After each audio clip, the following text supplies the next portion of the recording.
Welcome to the Run Radio podcast. I'm Trina Wilcox. My guest today, Kilaya Pilon. Welcome. Hi, nice to be here. Thank you for being here, taking time out of your schedule. You have been working on your writing and you've got a personal way to express that and personal history with that. So can you talk about how you've come to get the knowledge for your writing? Well, most of my writing, aside from my fantasy books, my poetry focuses more on mental health, such as things like self-harm, addiction, and stuff like that. And it comes from a lived experience. I actually have a poetry book coming out in the next couple months, that's focused on specifically self-harm and suicide. Wow, those are pretty deep subjects.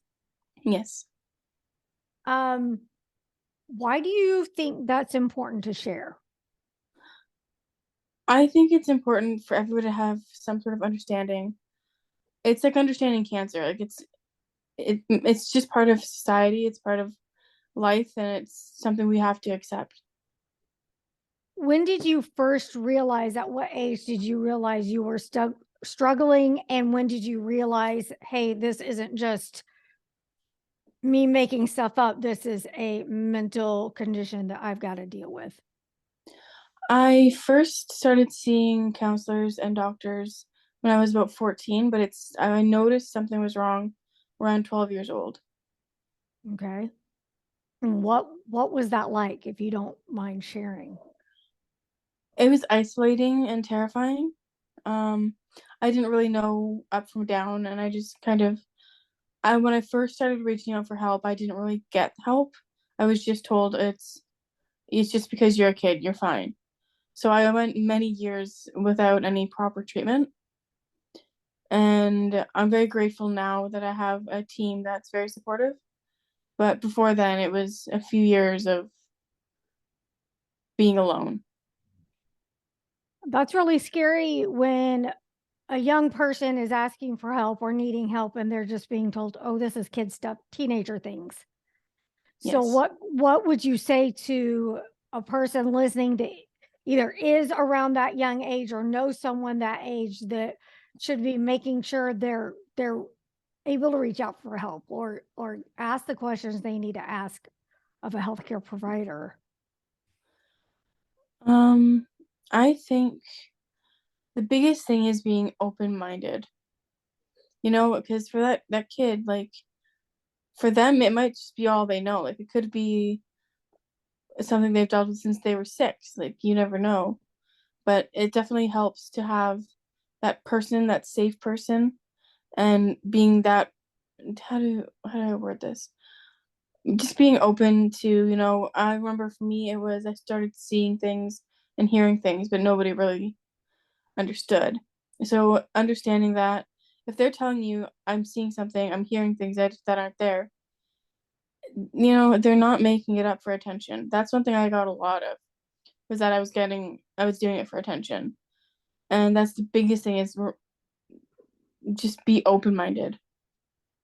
You would think even if someone was doing that for attention, that's still something you feel like you would want to Yeah, understand why that person needs that attention. So that's disappointing. exactly. I'm glad you finally got the help. What did it take to finally get the right help? I it took about 10 years of various therapies, and then my previous therapist had was working with and my doctor, and they had an idea of, like, my symptoms were not matching what they knew. So I took this specialized test called the Multidimensional Inventory of Dissociation, which is a 220 question test. It takes about an hour and a half, and it helps you figure out, like, for me, it diagnosed me with dissociative identity disorder and removed the diagnosis of borderline, but also added, like, depression and anxiety and stuff like that. So when did you decide to turn that experience into writing? I would say I was pretty young. My first poetry book was 2019. I don't remember how old I was when I released it, but I wrote that poetry book for 2 years, thinking I actually wrote most of it in psychiatric wards. Um, and I just felt it was something that people need to know about. I want to be that person that helps people feel understood and have something that they can relate to where they don't feel so alone. A lot of people use writing as therapy. It's very And cathartic. yeah, when did you decide to actually publish that? And how did you go about deciding how to publish? Well, my first book, The Prophet's Daughter, I published that when I was 15. And so I had a bit of an idea of self-publishing at that point. And then when I finished When I Am Someone Else, which is the first poetry book, everybody encouraged me to share it with the world that it was, fantastic writing and all that. And I was terrified, to be honest. But then I thought, if somebody reads this and relates to it and it makes them feel, I guess the best way to put it is make them feel human, Mhm. then, it's worth it. I was terrified when I released it, to be honest, but Have you gotten any feedback that made you glad you did it? I had someone tell me that it made them cry and it Mhm. made them feel, what was the word they used? They felt better, more Mhm. connected. That's that's very nice to hear. When did you decide to stretch out into other genres? So I first started with a post-apocalyptic when I was 15, and then the poetry book was 2019, and then I released another poetry book called Scarlet Clock. That one it has some of my best work, I think, but it's a bit expensive from my publisher raised the price quite a bit. But then I wrote The Buried King, and I wrote most of that while I was in a psychiatric unit as well. And it was something about it just gave me a sense of freedom. Like I was writing for years as a kid, but writing The Buried King gave me an opening to a world of creativity that I'd never known before. Oh yeah. What was that like? I think the word I'm looking for is refreshing. Oh, really? Yeah. Instead of, because it does get a bit heavy writing poems about your depression and your self harm and all that. And then so when I wrote The Buried King, it just was this new experience that made me feel happy. And I don't feel happy a lot, so that was a very nice experience. Do you have a certain writing process you follow? I tend to just go with the flow. I get the idea and I write and write, and then eventually we get to the end. So do you usually stick to a project all the way through, or do you pick it up and put it down for a few days? Oh, definitely. I've been working on a new book called Shadow Dancer. I've been working on it for a couple months now, but I'm only a couple thousand words in, but I'm giving it patience and time because I want to produce the best quality product that I can. When you're referencing your notes and things like that, do you often have to do that to refresh your memory? Yeah.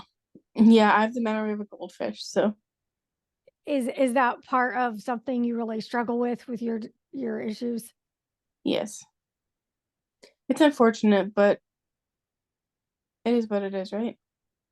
Are there certain techniques that you have to kind of try to train yourself to remember or work with some of these things that are minor obstacles or maybe major? I just kind of go with the flow. Yeah. If I don't remember something, I don't remember something. Maybe I'll remember it eventually. It's,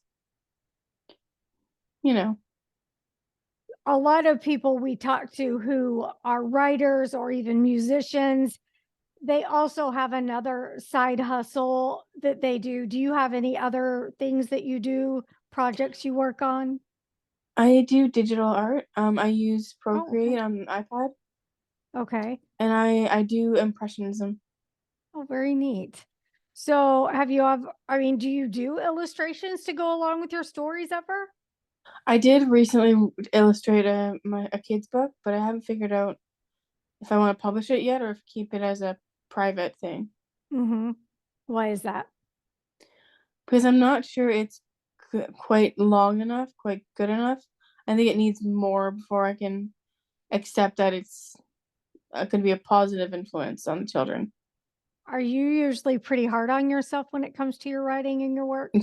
Yeah, Do you have beta readers or a small group of people that you trust to read your work and give you valid feedback? I do. I have a few friends that, like when I was working through my poetry book recently, I had a friend that I would send a poem to get her advice and see like, hey, does this sound good to you before I send it off to my publisher. I have friends who like are constantly asking me like, are you almost done this book yet? Can I read it yet? And I'm like, it's not quite there. Yeah. So, what book do you have most recently released, and what is next? So the most recent release was The Buried King that came out in October of 2022. Okay. And it's just an amazing work of art for me. And like not to say it like it's amazing. I just think it's You're you know proud what of it. That's yeah, that's what I'm that's looking for. okay. Yeah, that's great. Great. And the next book is the follow-up. It's the sequel to The Buried King. It's called Shadow Dancer, and I'm having a lot of fun with it, but I'm stuck at a part where I'm not sure where to go from there. Yeah. Maybe let it breathe a little bit and then see what Yeah. happens. Yeah. What else would you like to share to people that, maybe they're going through the walking world and trying to put a book together, or just people who are trying to get a grasp on their own mental health? And I do have another book coming out. It's called Hidden Faces. Uh-huh. And it's specifically about my time in a psychiatric unit when I was 17. And one of the lines in it says, recovery is a treacherous battle, but you don't have to do it alone. And so it's very important to have a group of people or supporters around you, wouldn't you say? Yes. When I was younger, I isolated myself really bad, and that did not benefit my mental health. It's hard. Being in friendships and stuff like that when you're, super down or even super manic, it can be difficult. But you don't want to do it alone because it's just so much harder that way. Yeah. Well, I'm glad that you are sharing your gifts and you are getting the help that you need. And I'm looking forward to where the future takes you. Come back when you have another release and tell people where they can go to get your books now. Right now, all my books are available on Amazon. And they just need to search your And name. yep, just search my name, or The Buried King, or When I'm Someone Else. It'll pop up, and there it is. All right. Thank you so much, Kilayla. Kilayla. I think Thank that's a you for very cool. having Is me. there a story behind that name? I was born super premature, so when my mom went to name me, she was still kind of loopy. Ah! My name was actually supposed to be Kilayla, but we ended Oh, up with Kilayla instead, and it suits me. I like it. I very much do. Well, thank you so much for sharing. Take care. Thanks.